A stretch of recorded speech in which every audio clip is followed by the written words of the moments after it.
pretty laid back.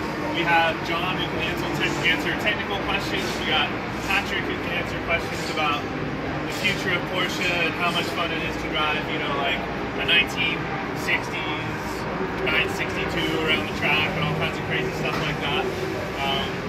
Park Place hasn't been around that long, but as a lot of you know, we have an affiliation with a dealer based in Dallas. Park Place is the third largest dealership in the nation. Number one in used cars.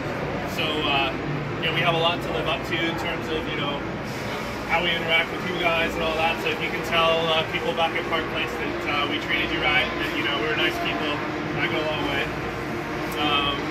You know, we also have a motorsports side where we have, you know, client service, help people go faster, you know, help them go to the track. We have driver coaching and all that stuff. So some cool things happening down in Dallas. Maybe Pat can tell you a little bit about his year, what he's driving, and how much fun he's having. Yeah, I mean, welcome you guys. This is exciting for us as it is likely for you guys to have a new round in the Rolex series and probably close to many of your homes.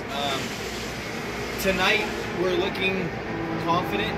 The last two races at Indianapolis and Road America, we've been able to fight for the victory. So after having a gearbox linkage give up on us when we were looking for the win in Indy, we have a little bit of redemption tonight. We feel Rolex owes us, but as you know from some of your own racing, it's something that keeps you humble every single weekend.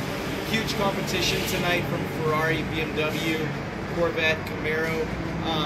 We have to execute as an organization. Having the fastest car is a quarter of the project.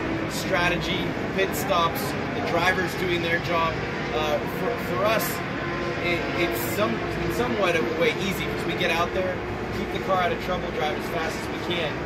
The science is with John Horton, with our engineers and our strategists. They have to work together as a team to get us to the end. And 2 hours and 45 minutes around this place is going to be a long time because you have the GT race, but then you have a race within the race, of course, with the DPs fighting for overall. So a lot of dialogue between the DP drivers and the GT drivers because we've not coexisted on this racetrack, and it's very tight in the infield. So I'm going to go check out the end of this race, see how the restarts when push comes to shove go down, just so we can understand where cars are going to try to make holes, if you will, and overtake.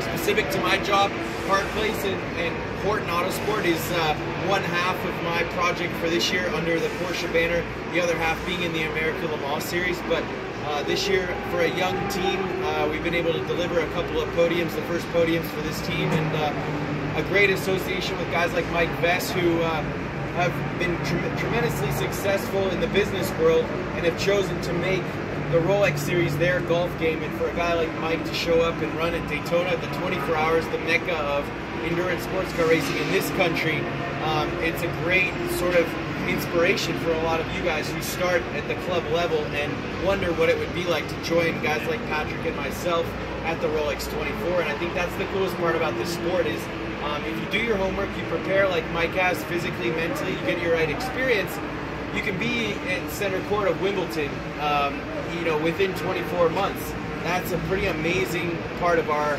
community and this race series. And I'd say second to that is just the accessibility.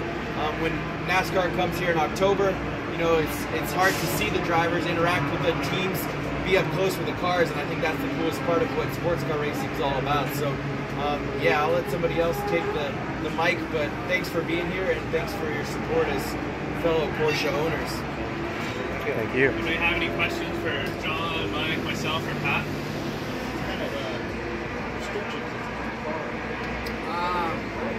Well, right now we don't have a restrictor with the 4-liter. They basically give us a ride height restriction.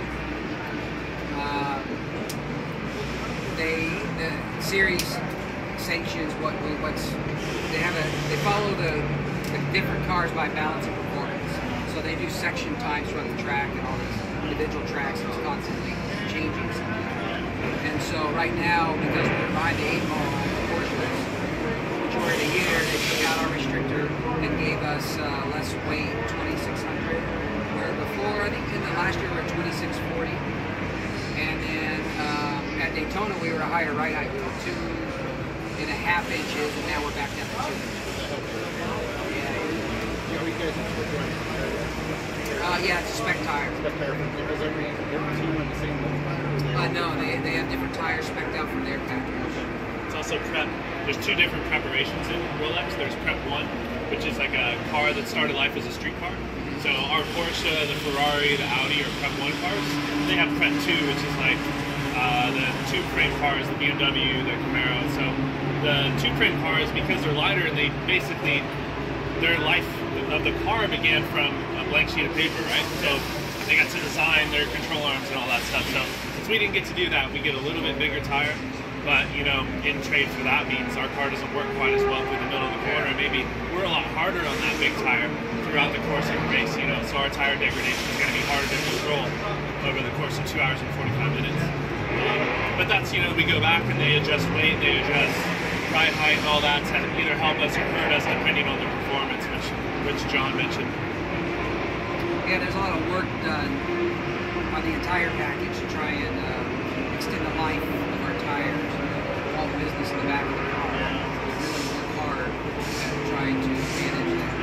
And it really helps out when the drivers understand that, because during an actual race, he may know the car that's chasing him, like the BMW, is better on entry than we are, and that gives him a good charge. So he'll back him up a little bit, get a run, and we'll gap him and slow him. You know, so there's a lot of that. It takes a team, an actual team, to make the whole package work. And it's from the driver all the way to our truck driver. It's a team track. I'd be interested in your guys' impression of the track. We were actually the very first road race here. We ran our club race here in June, and a couple of us were working with the track for months, trying to teach these guys a little bit about what it takes to do road racing. I mean, we were very surprised that this track did not own a checkered flag. We started talking about flags. We don't have a checkered flag. NASCAR brings the flag. But what'd be interesting is a couple of us have driven the road course. Interested to see what you guys think about it. Now's your chance, man. It's grown on me. I wasn't blown away when we showed up here. I'd say that there was a little bit of poor design in pit exit and pit entry. The aprons, of course, have to be ready for the Sprint Cup and nationwide, but you know, pit exit and pit entry, we've done a lot of Roval racing, and there's a little bit more that goes into it than what we've done. So I wouldn't say it's a lost cause. They could improve both of those situations and try to find some way to do an access road, or maybe to have us enter off of NASCAR 4. Right. Do something about the transition. Yeah. I mean, one of our members spin his new GT3 there, trying to come off that transition. But so we have to run the apron all the way around. Right. Yeah. But so the thing that's going to be interesting, and you guys should watch for this, is under green flag racing when we come in to do our stops.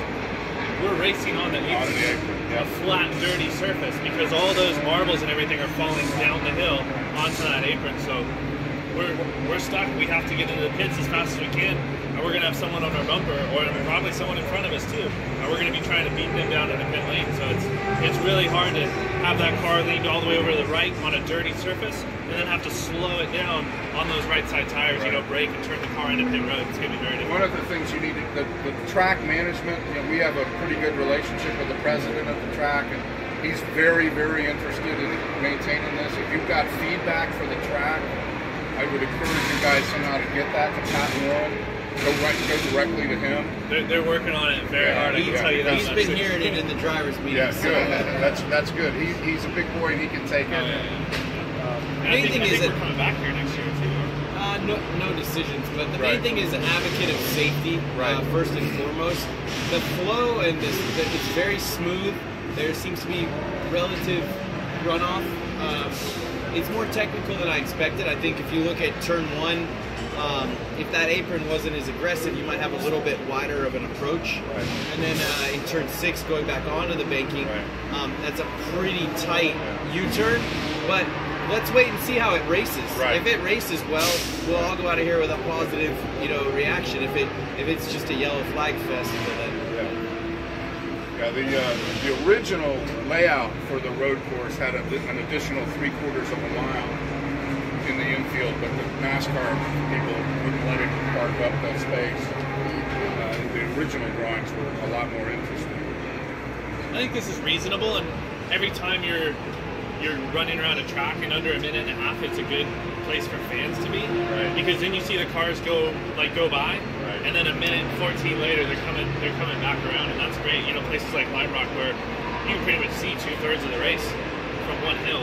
Right. You know, they're coming back around every 50 seconds. It's kind of cool. You know? The oval's wild. I mean, yesterday had a good run. We were flat through the oval at 160 plus miles an hour. So I'd be willing to bet that we go through this oval, you know, quicker than the Sprint Cup cars, which is pretty wild for a GT car. And the DPs have to be carrying massive speed. So it's a pretty technical oval. I think it would be a lot of work to hustle a 3,600-pound stock car right here.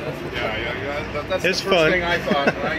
When I have a 930 track car, and the first time I went around there, the thought of being in a car, you know, 40 cars, 3 or 4 wide through there. My appreciation for those NASCAR guys. Yeah, just going through there alone is tough enough. Yeah, exactly. Great. Any other questions, guys? Best place to pass? Best place to pass. What do you think? One? To be continued. We don't know yet. 4 is pretty Let you know at solid. 10 o'clock tonight. That's where the DPs are getting it done underneath us. Just a classic outbreaking maneuver. The overtaking car obviously has the bottom, but the guy who's being passed can hang in there around the outside, so it's wide enough. And I think as years go on, the grip will improve on and off line. But certainly, you're braking and bending into 6. So you're braking right and then for a left-hand corner. So you're going to see some people, if there's not too much marbles, they're going to try and go driver's left into 6. But it's tight. I mean, it's very much a funnel situation. I think offline doesn't seem to have a lot of grip anywhere. Even when it's clean. Well, yeah, just because there haven't been too many cars running around here to lay down rubber for us. The only cars that have been on the road course was our club race. The prototypes want drivers right around 5 into 6, and tonight I'm going to go early to the right and give them the outside. If they really want to push the envelope, we'll give them the dirty side of the track. They got more downforce. They get paid more. The cars are How much for the car next year? What's that? If you sell it, What's that? your car? Oh. Your car? I don't know. We don't know where we're starting, but there aren't too many out there right now, so we'll see.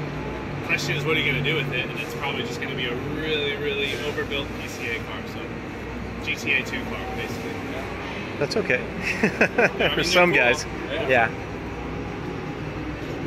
Well, thanks for coming over, guys. Yeah, thanks for hanging in there till like 10 at night or whatever it's going to be. That you get Oh, out yeah. here, so.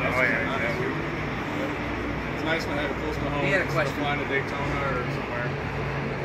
Do you have a question? With the hairpin or carousel, we've seen 100 different lines down there over the last. Have you guys decided you got your line down there Where's that? at the far end? For late Apex or? I mean, for me, we haven't been able to really trail brake in there this weekend, so it's really hard attack on the initial braking, and then sort of trailing out to where right as your hands start to poke the car in, your braking is finished. ABS guys could probably carry it in a little bit further, but it's a traditional Apex, a little bit later than center point, Okay. and then being able to commit to throttle one linear moment rather than going on throttle too early and then having to check up and then go back to throttle. Okay. That's number one no-no, and that's in that kind of a corner. Okay, thanks. Getting in there and then having to get out in that 930. Cool. Thank you, guys. Thanks. See you out